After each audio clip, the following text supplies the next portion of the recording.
A lead singer, all right? Do a background. So it's not about singing. But prayer is the most difficult ministry on earth. Prayer. Yes, sir. Yes, sir. Of course, I know as an administrator, it's easier to hold committee meetings than to pray.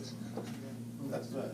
You can gather in a committee, judge, and look at matters from 6 p.m. till 6 a.m. and nobody will move for adjournment. That's right. Ask the same people to pray.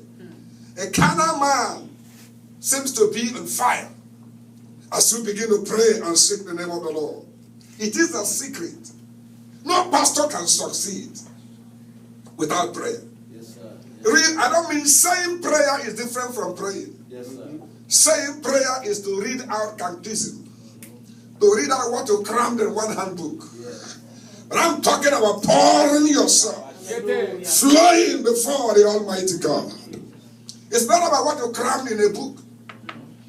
Prayer is warfare. That's right. And I know that this is a generation of bread and butter Christianity. People want to hear God will butter your bread, sugar your tea, come beef your rice. Be millionaire without effort. Millionaire without effort. You will get alpha without writing the exams. Say amen. Amen. They will say amen. Don't be deceived by these sweet nothings. God is not a magician, but the Lord has principles. I want to say prayer is the key in the morning and the boat at night. Yes, yes. It is the key in the morning. If you've not prayed, you've not opened the door. That's right. And if you didn't pray in the night, you didn't bolt the door. And when you didn't bolt the door, anything can happen to you. That is why we must look at it tonight.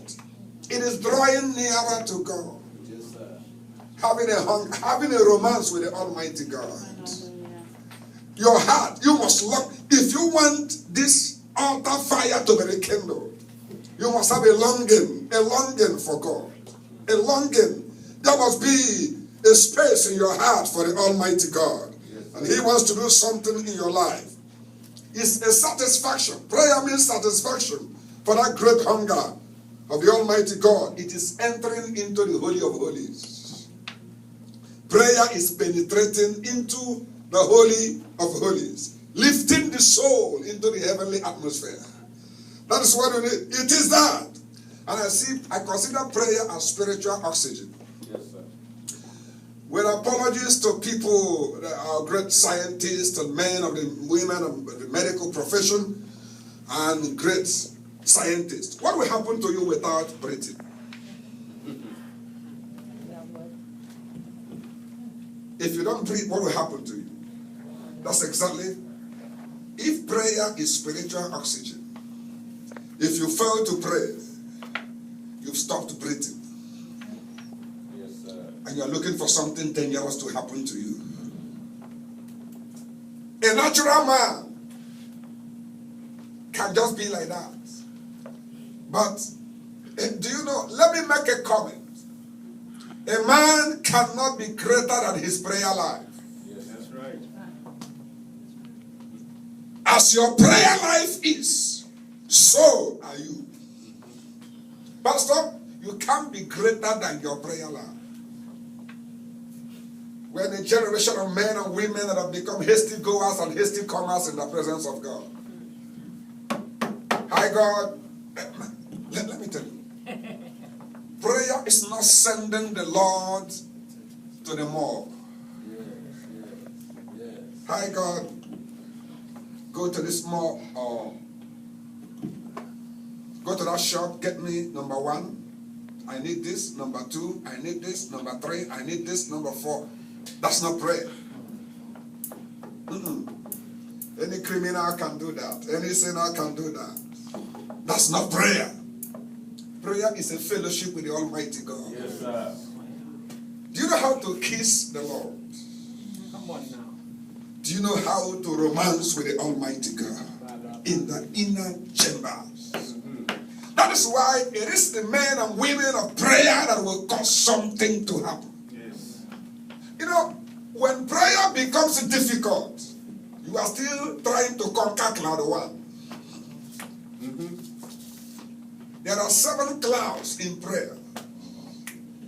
You move in, and I consider prayer as flogging the devil. I say prayer is what? Flogging. When you're praying, you're flogging the devil. And of course, no man will be quiet and watch you flog him. And that's why I've never seen anything the devil opposes like prayer meeting. The devil is not interested in your prayer. I've never seen anything that devil opposes like prayer meeting. Because when you're praying, you are flogging the devil. When the church is praying, they are flogging the devil. When a family is praying, they are flogging the devil. And that's why I want to ask you, how lively is your family altar? Can you tap your neighbor, ask him, how lively is your family altar? It's an important question. How lively? How lively is your family altar? Because a family that prays together stays together. When you gather to pray, the Bible said, if 2 or 3 of you shall agree concerning anything, it will be done of our Father who is in heaven. And prayer is a spiritual fertilizer. Show me a place where they say that the devil's occupied. And I will tell you, men of prayer can conquer those places. In this nation, there are oceans to be navigated. There are mountains to be scaled. Let me tell you, watchmen must wake up in this land. Yes, sir. Yes, sir. Speak. It doesn't take God so much strength to destroy America. Look at what I'm trying to say. I keep repeating this. There's a geographical entity called America. Because the Lord gave Atlantic Ocean an instruction. Gave Pacific Ocean an instruction. And said, stop here. Know your boundary. That's right. Any day the Lord says to Atlantic Ocean and Pacific Ocean, I give you no more boundary. That's right, yeah. Flow as you wish. Wow. America shall be wiped away from the face of the earth. That's right. Don't mess with God. Hallelujah. And that is why God is still looking for watchmen. Let me say this. Watchmen see what ordinary people do not see. That's right. Watchmen, they look beyond what ordinary people can see. If you are seeing what ordinary people are seeing, then you are not yet enlisted. I hear God saying something, and there is somebody here, I do not know your name. God has said He will gather your pieces. Hallelujah. He will gather your pieces once again. He will renew you and bless you on a platform of glory. I do not know who you are, but the Lord shall gather your pieces. And it shall be done on the altar. There is something that will happen on the altar upon your life. You shall be renewed upon the altar. And that's why we must rekindle this altar. When we rekindle the altar, great things will begin to happen. Prayer is setting somebody aflame. Prayer produces the power that produces anointing. Yeah. You know, when we talk about anointing and power, it doesn't come by eating, I wouldn't even say 3 square meals. Some can eat 5 square meals. Remember, prayer is the pulse of life. The pulse of life. If you're not doing anything, then you are going down and going down. The purpose of this meeting is that you will go up. Because a prayerless Christian is a powerless Christian. A prayerless Christian is a crooked Christian. Prayerless Christian is a backsliding Christian. Backsliding does not begin the day somebody committed sin. No. It started the day you lost your prayer life. That's right. When you lose your prayer life, you become spiritually porous. Satan can have an entry into your life. When you stop praying, when you stop praying, you start sinning. And when you start sinning, you stop praying. 2 of them cannot go together. You can't be a sinner and do real prayer. Communication, 2-way side.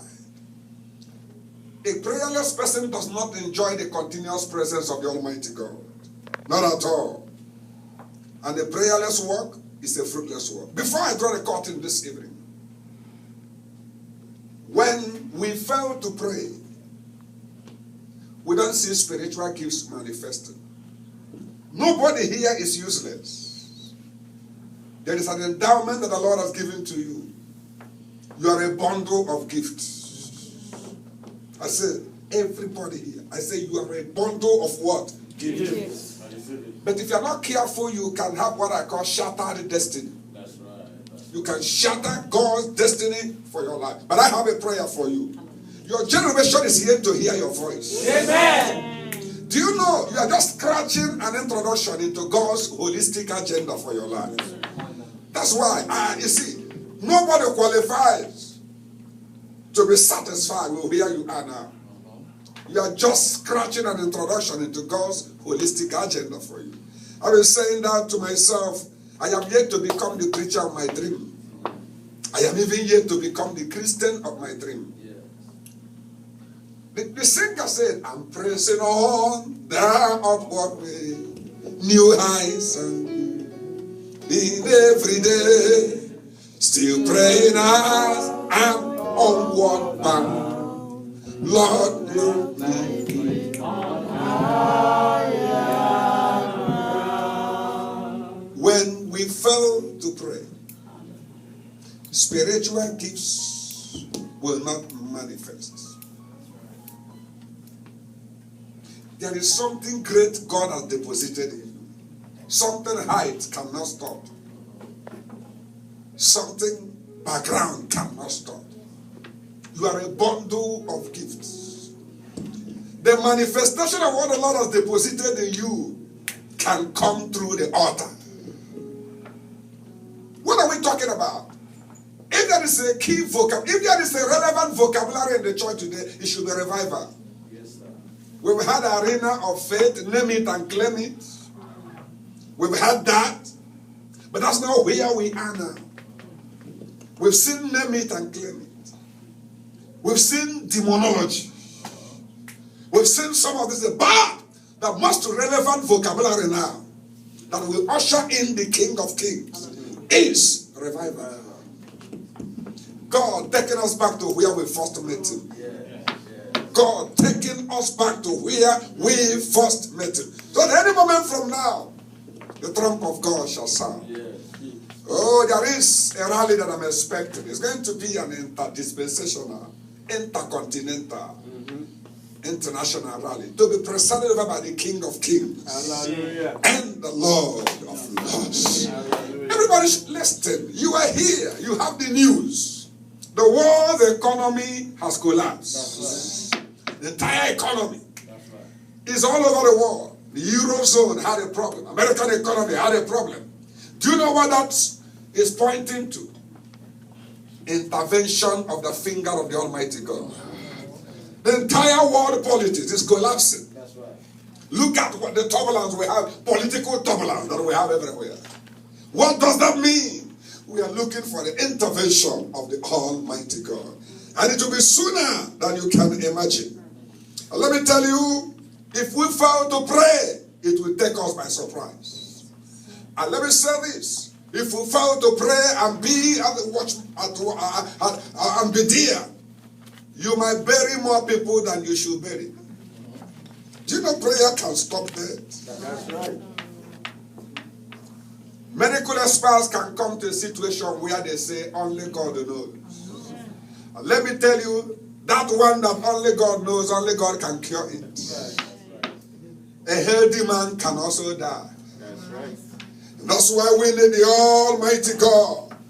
If we don't pray, our testimony will be filled with what the devil is doing. That's right. I came out in the morning, the devil. When he heard the devil.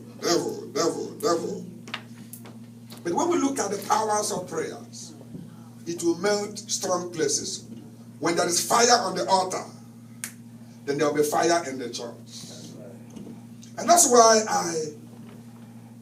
when people talk about fire, Holy Ghost fire, I say let's send that fire inside and not outward. The fire is not about throwing it to outsiders. We need the fire inside. Maybe one of the nights